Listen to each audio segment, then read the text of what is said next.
Hindu calendar के अनुसार सावन माह की पूर्णिमा को रक्षाबंधन का त्योहार मनाया जाता है। इस बार ये त्योहार 28 अगस्त 2026 को मनाया जा रहा है। क्या आप जानते हैं कि राखी का त्योहार सिर्फ भाई बहन के प्यार का प्रतीक नहीं है। इतिहास और पुराणों में भी इसकी कई घटनाएं हैं जहां एक राखी ने रिश्तों की परिभाषा ही बदल दी।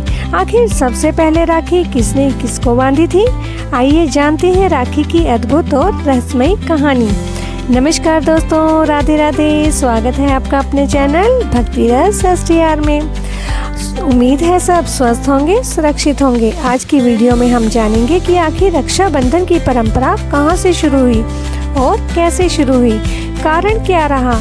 कारण जो भी रहा हो, पर राखी का त्योहार या ये कहिए कि रक्षाबंधन का पवित्र त्योहार भाई बहन के अटूट प्यार को दर्शाता है।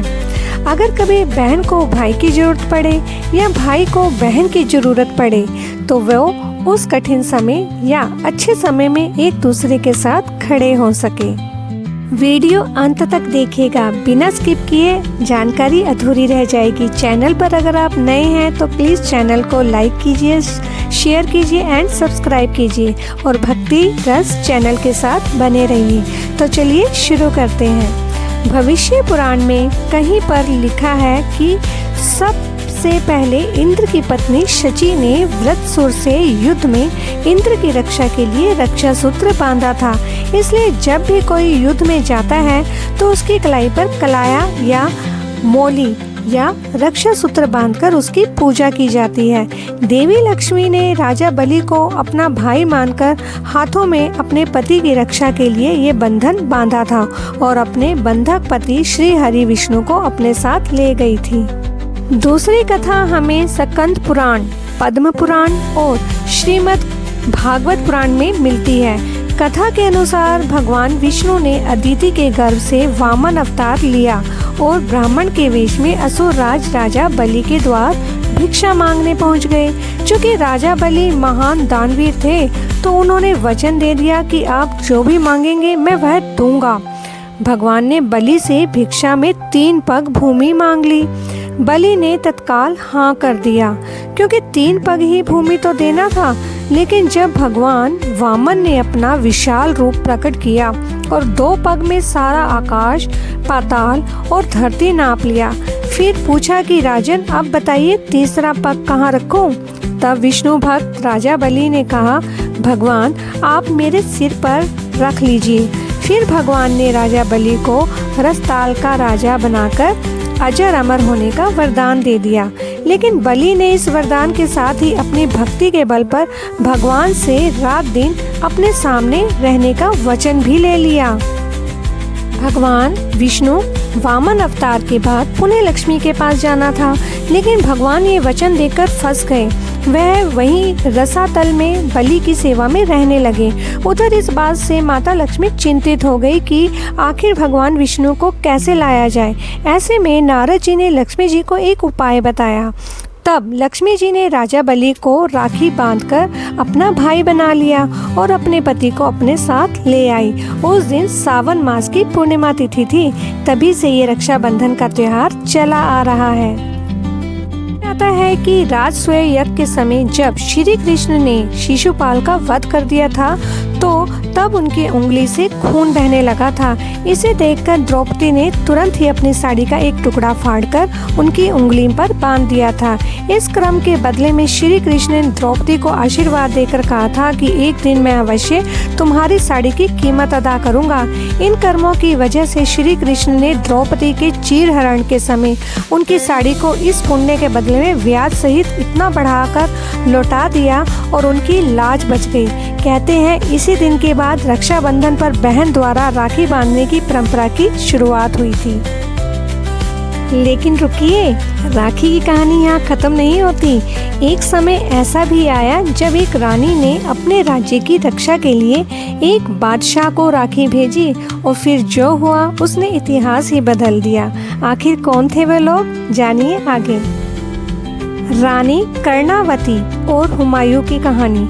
मध्यकालीन भारत में चित्तौड़ की रानी कर्णावती ने जब खुद को असुरक्षित पाया तो उन्होंने मुगल सम्राट हुमायूं को राखी भेजकर अपनी रक्षा की गुहार लगाई थी और हुमायूं ने उनकी रक्षा के लिए हाथ आगे बढ़ाया। हुमायूं ने इस राखी का मान रखते हुए बहन मानकर रानी कर्णावती को चित्तौड़ की मदद के लिए सेना भेजी थी। तो देखा आपने कि एक रक्षा बंधन, एक रक्षा सूत्र में कितनी ताकत होती है, कि इसमें इतनी रक्षा छुपी हुई है कि अगर कोई बहन अपने भाई के हाथ में रक्षा सूत्र बांधती है तो भाई को अपनी बहन की लाज बचाने के लिए या कहिए कि उसकी रक्षा के लिए हमेशा तत्पर तैयार रहना चाहिए। ये है रक्षा बंधन का सबसे अटूट रिश्ता। प्राचीन काल से ही राखी के रूप में मोली या कलावा बांधने का प्रचलन रहा है। हाथ के मूल में 3 रेखाएं होती हैं जिनको मणिबंध कहते हैं। भाग्य व जीवन रेखा का उद्गम स्थल भी मणिबंध ही है। इन तीनों रेखाओं में दैहिक, दैविक, भौतिक जैसे त्रिविध तापों को देने व मुक्त करने की शक्ति रहती है। इन मणिबंधों के नाम शिव, विष्णु, ब्रह्मा है। इसी तरह शक्ति, लक्ष्मी व सरस्वती का भी यहाँ साक्षात वास रहता है। जब हम कलावा का मंत्र रक्षा हेतु पढ़कर कलाई में बांधते हैं तो यह तीनों धागों का सूत्र त्रिदेवों व त्रिशक्तियों को समर्पित हो जाता है, जिससे रक्षा सूत्र धारण करने वाले प्राणी की सब प्रकार से रक्षा होती है। शास्त्रों का ऐसा मत है कि मोली या राखी बांधने से त्रिदेव ब्रह्मा, विष्णु व महेश तीनों देवियां लक्ष्मी, पार्वती व सरस्वती की कृपा प्राप्त होती है। ब्रह्मा की कृपा से कीर्ति, विष्णु की कृपा से रक्षा तथा शिव की कृपा से दुर्गुणों का नाश होता है। इसी प्रकार लक्ष्मी से धन, दुर्गा से शक्ति, सरस्वती की कृपा से बुद्धि प्राप्त होती है। यह है मोली किसी देवी या देवता के नाम पर भी बांधी जाती है, जिससे संकटों और विपत्तियों से व्यक्ति की रक्षा होती है। यह मंदिरों में मन्नत के लिए भी बांधी जाती है। संकल्प के लिए भी रक्षा सूत्र बांधा जाता है। जिस तरह की राजा बलि ने 3 पग भूमि को दान में देने के पहले जल छोड़कर संकल्प लिया था कि मैं 3 पग भूमि दान करता हूँ, इसी तरह रक्षा बंधन पर हम बहन को उसकी रक्षा का वचन देते हैं। मोले बांधकर किए गए संकल्प का उल्लंघन करना अनुचित और संकट में डालने वाला सिद्ध हो सकता है। यदि आपने राखी या मोले बांधी है तो उसकी पवित्रता का ध्यान रखना भी जरूरी होता है। शास्त्रों के अनुसार मोली बांधने से उसकी पवित्र और शक्तिशाली बंधन होने का एहसास होता रहता है और इससे मन में शांति और पवित्रता बनी रहती है। व्यक्ति के मन और मस्तिष्क में बुरे विचार नहीं आते, वह गलत रास्तों पर भटकता भी नहीं है। कई मौकों पर इससे व्यक्ति गलत कार्य करने से भी बच जाता है। महाभारत में भी रक्षाबंधन की पर्व का उल्लेख है। जब युधिष्ठिर ने भगवान कृष्ण जी से पूछा कि मैं सभी संकटों को कैसे पार कर सकता हूँ, तब कृष्ण ने उनकी तथा उनकी सेना की रक्षा के लिए राखी का त्योहार मनाने की सलाह दी थी। तो ये थी राखी की पवित्र परंपरा की कहानी, जो केवल एक धागा नहीं बल्कि प्रेम, विश्वास, सुरक्षा और त्याग का प्रतीक है। आप कमेंट में जरूर बताइएगा कि इनमें से कौन सी राखी की कथा आपको अच्छी लगी और प्रेरणादायक लगी। और अगर आपको ये जानकारी जरा सी भी पसंद आई हो तो प्लीज़ वीडियो को लाइक और शेयर जरूर करें। रक्षाबंधन के दिन राखी बांधने से पहले एक विशेष बात का ध्यान जरूर रखें। सबसे पहले अपने आराध्य भगवान को राखी अर्पित करें, चाहे वे आपके घर के मंदिर में विराजमान हो, मंदिर के भगवान हो, कुल देवी देवता हो या आपके अपने इष्ट देव हो।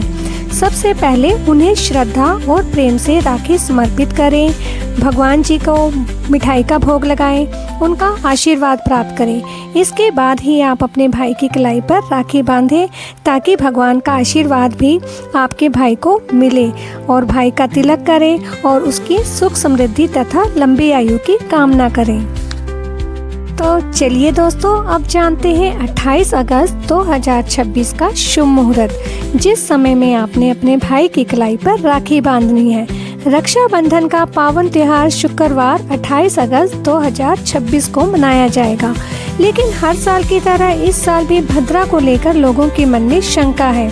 शास्त्रों के अनुसार भद्रा काल में भाई की कलाई पर राखी बांधना शुभ नहीं माना जाता है, तो इस समय में राखी आप बिल्कुल भी ना बांधें। इस वर्ष 28 अगस्त को भद्रा का साया नहीं है, अर्थात 27 अगस्त को ही रात्रि 9:35 पर ही भद्रा खत्म हो जाएगी। इसलिए आप 28 अगस्त को निश्चिंत होकर राखी का पावन त्योहार मना सकते हैं। 28 अगस्त 2026 सुबह का समय राखी बांधने का सबसे उत्तम समय रहेगा। राखी बांधने का सबसे शुभ मुहूर्त सुबह 5:57 से सुबह 9:48 तक रहेगा। उसके बाद दूसरा शुभ मुहूर्त है दोपहर के समय 1:40 से 4:35 तक। पर ध्यान रखिए इसी दिन सुबह 10:46 से 12:22 तक राहु काल भी रहेगा। उस समय आपने राखी नहीं बांधनी है। तीसरा शुभ मुहूर्त शाम 6:29 से 9:12 तक रहेगा। इसलिए इस शुभ मुहूर्त में भी आप अपने भाई की कलाई पर राखी बांध सकते हैं। तो दोस्तों, आपको ये जानकारी कैसी लगी? इस वीडियो में मैंने आपको बताया रक्षाबंधन की शुरुआत कहाँ से हुई, राखी का महत्व, राखी बांधने का शुभ मुहूर्त, भद्रा काल, राहु काल किस समय है। तो आप शुभ समय को देखकर ही अपने भाई की कलाई पर राखी बांधिएगा। उसके लिए दुआएं कीजिएगा, भगवान से प्रार्थना करिए आपकी और आपके भाई का रिश्ता बहुत अच्छा बना रहे। तो इसी उम्मीद के साथ मैं आपसे विदा लेती हूँ। बने रहिए भक्ति रस STR के साथ। मिलते हैं नेक्स्ट वीडियो में। तब तक के लिए राधे राधे।